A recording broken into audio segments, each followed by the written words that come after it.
You don't have a money problem. You have habits.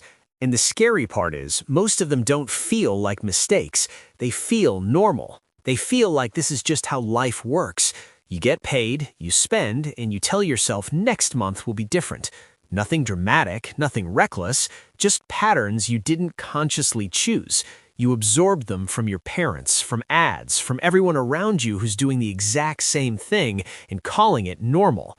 And over time, those patterns compound and are not in your favor. In this video, I'm breaking down 7 habits that are silently draining your wealth, and they're not dangerous because they're extreme.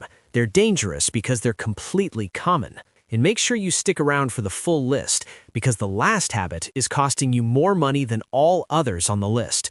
Let's get into it. Habit 1. Living beyond your means. Living beyond your means doesn't look like what you think it does. It's not blowing your paycheck on something stupid. It's way quieter than that.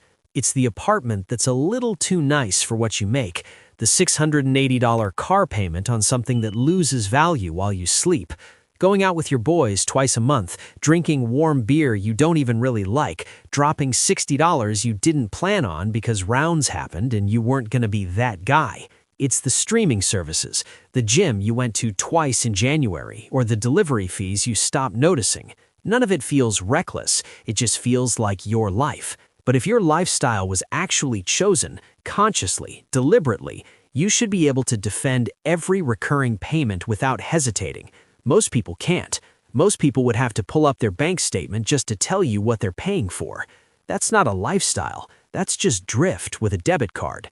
The average American spends 97 cents of every dollar they earn, not because they're reckless, because it happened one totally reasonable decision at a time. One upgrade, one subscription, one "I work hard and I deserve this" stacked quietly on top of the last one.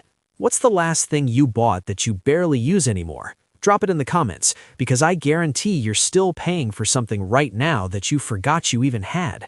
That confusion at the end of the month, that "where did it all go" feeling, that's not bad luck, that's the habit running on autopilot. And the next one makes it permanent. Habit 2. No emergency fund.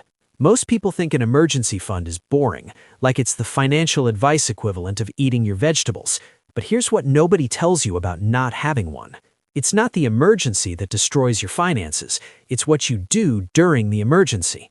Your transmission blows out on the interstate 2 miles from your house. Your hours get cut because the company is restructuring, which is corporate for "we're saving money and you're absorbing it." You get a $2,000 ER bill because you thought you were still 25, jumped in a pickup basketball game, and your ankle had a different opinion. None of that is crazy. All of that is just life. But because nothing is sitting there, you panic. You throw it on a credit card at 24% interest. You pull money out of your investments at exactly the wrong time. You call someone and ask for money you both know might not come back. And now you're not just dealing with the emergency, you're dealing with the emergency, plus debt, plus interest, plus the quiet, grinding feeling that no matter what you do, you're always one bad month away from starting over. Here's the line most finance channels won't say. If your raise upgraded your rent, but didn't upgrade your safety net, you didn't level up, you just changed uniforms. 3 to 6 months of expenses in a high-yield savings account.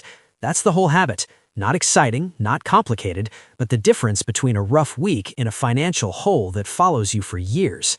If something went wrong tomorrow, real talk, how many days could you cover without touching a credit card? Habit 3. Ignoring retirement savings.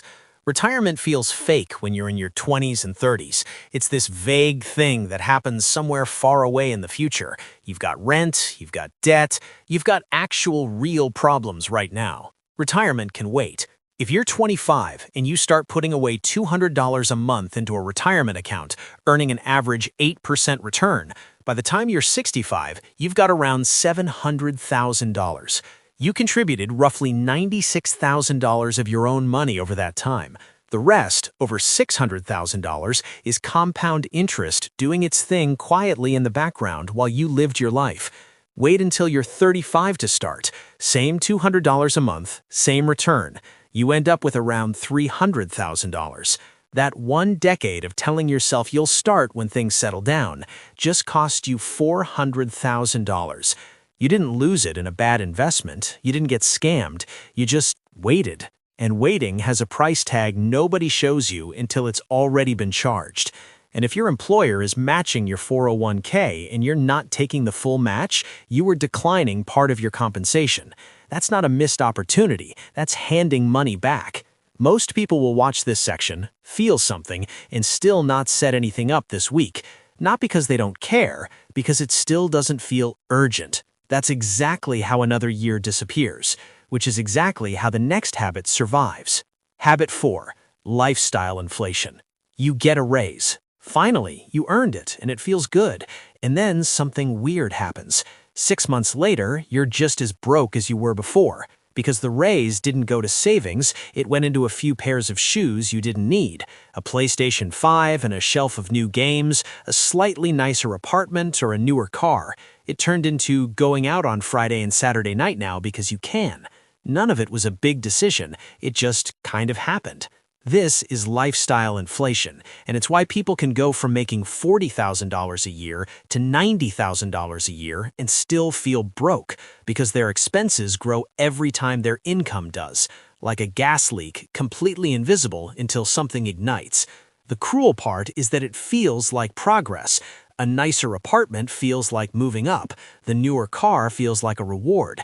But if your expenses are rising at the same rate as your income, your financial position hasn't moved. You're just running the same race at a higher cost. Every time you get a raise, automate the difference before you even see it, even half of it. You were already living on what you made before. You'll adjust, because if you don't make that decision in the first week, your lifestyle will make it for you, and it will not ask permission. Habit 5, impulse buying and debt. You're scrolling at 11 p.m. You're tired, you're bored, maybe you had a rough day, and you see something. Could be anything. A jacket, a video game, a piece of gym equipment you're absolutely convinced you're gonna use this time, and before your brain even has a chance to weigh in, you've already clicked buy. That's not a character flaw. That's billions of dollars of engineering working exactly as intended.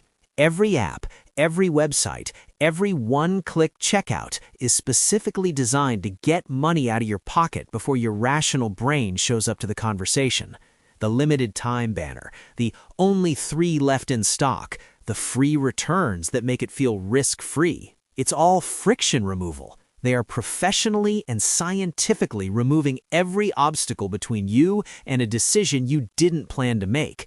And when it goes on a credit card, it gets worse. Because now, you're not just buying the jacket, you're buying the jacket plus 24% interest, plus the minimum payment, which quietly extends the debt longer than you'd ever admit out loud. You're paying for how you felt at 11:15 on a Wednesday night for the next 8 months. How many things are you currently paying off that you barely even use? Drop it in the comments. Habit 6. Not tracking your spending. Most people have a rough idea of what they spend. Emphasis on rough. They know the big stuff, rent, car, groceries, but everything else is a blur, and that blur is where the money goes. It's never one big thing. It's the $15 Spotify subscription you barely use, the Hulu subscription you forgot you had, the tip you rounded up at Applebee's because mathing is hard sometimes, the extra round of drinks you threw in because who only stops at 2? Individually, none of it registers. Collectively, it's hundreds of dollars a month that evaporates with no explanation. And here's the thing about money you don't track. You don't miss it. It disappears quietly. Then at the end of the month, you stare at your account genuinely confused, and the answer is everywhere and nowhere at the same time. Pull up your transactions from the last 30 days right now, all of them. How many subscriptions are you still paying for that you forgot existed? Most people find at least 3, some find 10. Services running quietly in the background, billing you every month completely invisible because you stopped looking. That avoidance, that choice to keep the blur instead of face the number is what makes the last habit the most expensive one on this list. Because it's not really about money, it's about what you actually believe is possible for you. Habit 7. Avoiding investing. This is the one that quietly costs you the most.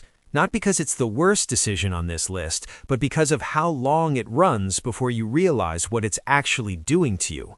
Most people avoid investing for one of three reasons. They think they don't make enough yet, they think the market is too risky right now, or they think they need to understand it better before they start. And all three of those feel completely reasonable, and all three of them are fear wearing a logical disguise. Because here's what's actually happening while you wait. The market is compounding. Every single day you're not in it is a day when the process is running for someone else, not for you. You're not being careful, you're not being smart, you're just falling behind in slow motion while convincing yourself you're being responsible. If you're 30 right now and invest $200 a month in a basic index fund until you're 65, at an average 8% return, you're looking at around $380,000. Wait until you're 40 to start, same amount, same return, you end up with around $160,000. That 1 decade of telling yourself you'll start when things settle down, when you understand it better, when the market looks less scary, when life calms down, costs you $220,000. Life does not calm down. That's not how it works. Avoiding investing isn't just a financial decision, it's a belief. Somewhere along the way, a lot of people quietly decided, without ever saying it out loud, that building wealth is for people who already have it figured out. People with more money, more stability, and more of a head start than they have. And that belief is costing you every single day you hold on to it. You don't need to understand the market deeply to start. You don't need to pick stocks. You don't need a perfect plan. You need a brokerage account, a low-cost index fund, and an automatic monthly transfer. I've got a link to Webull in the description. Solid platform, good sign-up offer right now. But the platform matters less than the decision to actually start.